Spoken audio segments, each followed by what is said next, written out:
know Shelby? Well, he wasn't the only person that squeezed more performance out of a Mustang.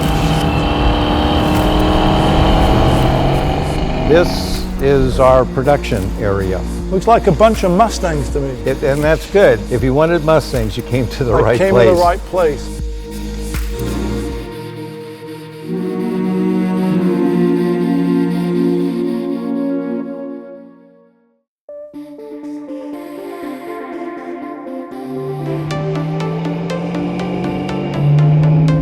The Ford Mustang is one of my favorite cars of all time. It debuted the same year as the Porsche 911, back in 1964, although some may say 64 and a half. The Mustang was an instant hit, and Ford went on to sell over 1 million of them in the first 18 months of production, which is a remarkable feat in the swinging 60s. It also launched the pony car era. The original Mustang was built on the Ford Falcon platform. It was affordable. It left the factory at $2,368 FOB Detroit, and a lot of people raced them, and they also appeared in popular films like Bullitt. And then, like all good things, it came to an end. The fuel crisis hit, and suddenly the V8 powered cars were lucky to have 100 horsepower. So Ford knew they had to do something different to keep the iconic Mustang alive. So by the late 70s, Ford was already working on the Fox Body. And while the performance was better, it wasn't quite at the peak of the muscle car era. For that, people turned to tuners, and in particular, they turned to a new name, Saleen, named for racer turned builder Steve Saleen.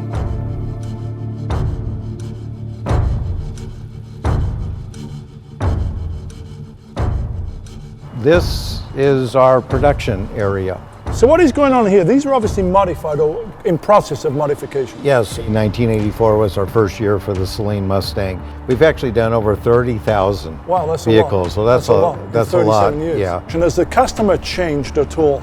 Not really. We're looking and dealing with people that love to drive, and they love the enthusiasm. And I would say that the Porsche customer and the Saleen Mustang customer are really pretty much the same type of person. I would agree with you on that. As we know, the cars both came out in 1964. I think the customer, it falls into several categories, either the die-hard, keep it completely stock original, or the let's go faster, modify, have more fun, let's get out and drive type of customers. Yeah, and not only that, but we use motorsport racing as a proving ground, very much like Porsche. Now that's where you began, well. though, right? You began racing.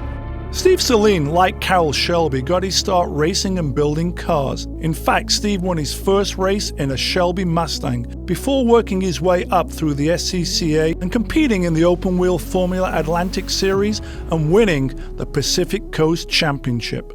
What are the key elements really to sort of take that car and make it more of a driver's car? Better response, whether it's in braking, acceleration, or handling, is what we concentrate on. That gets parlayed into the suspension, what we change in springs, bushings, shock absorber, traction bars, sway bars, you name it, translates very well into having a vehicle that is so much more responsive than what the average person has ever experienced.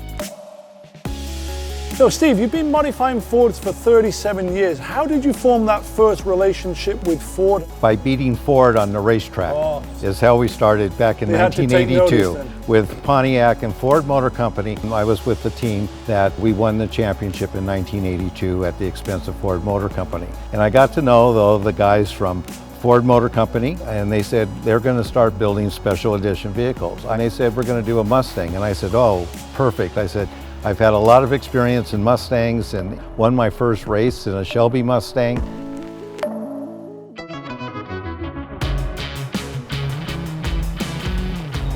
So, what is a Fox Body Mustang? I know it's the third generation. Tell me about it. Jack Telnack was the head designer at the time, and this, what they call the Fox Body, was his design. If you were looking at late 70s, early 80s, this was very much in the vogue as far as the overall shape. The chassis was lightweight, so it was very responsive and very sporty in driving. It was really a big hit from the get-go, and it really introduced, if you will, Mustang to a new generation of customer for the first time. As you can see on this particular car, It sits with a lower stance. It has the different aerodynamics that we developed over the front fascia. And because we made the front efficient, we have, which has become known as the Saleen whale tail. Air on a wing flows on both sides, on the top and on the bottom. And that's a lot more efficient on downforce and minimal drag, as opposed to having just a spoiler where air hits it just on the one side to push down the rear of it. Because the Fox bodies were lightweight, the chassis tend to twist. So what we did is we would put a lot of bars underneath, chassis strengthening bars, to give us so that all four corners would stay planted. One of the things that we were able to do is it's easy to change your rear end ratio. And by changing the rear end ratio, you don't add horsepower, but you add drivability, and the responsiveness of it is unbelievable.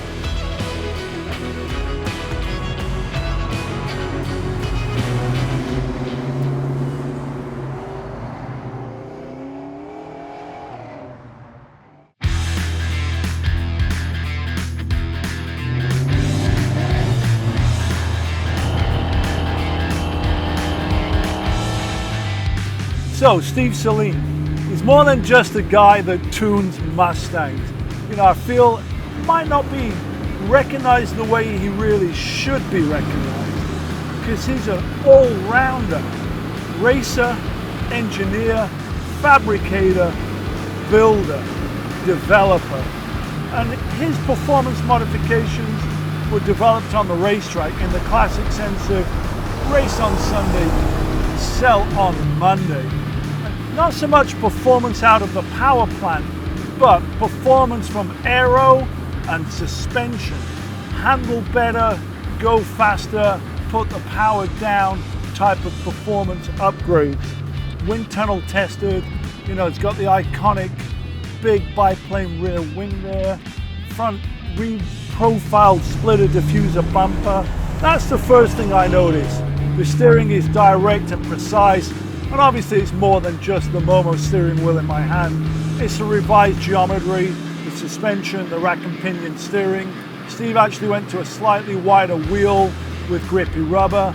And by '87, Steve had actually adopted 5-lug hub wheels and disc brakes all round. Believe it or not, at the time, Fox Body Mustangs were still running somewhat antiquated 4-lug bolt pattern on the wheel and drum brakes. So Steve was the first to put performance stopping package on the Fox Body Mustang.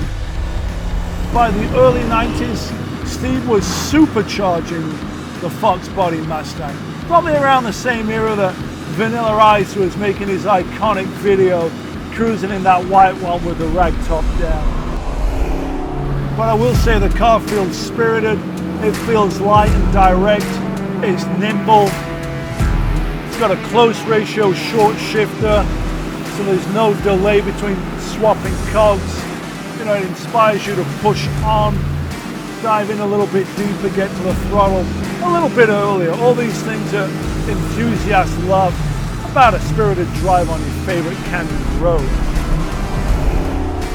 I love 80s cars, but if you weren't lucky enough to live through the 80s, you might see a car from that era and overestimate the performance. The reality is most cars sold towards the end of the Cold War are slower and handle worse than your average new Chrysler Pacifica. The Saleen Mustang is an exception to this. Take a car that was good from the factory and give it to someone who knows what they're doing, and you end up with something great, something worth owning and treasuring, something that could be the next big thing.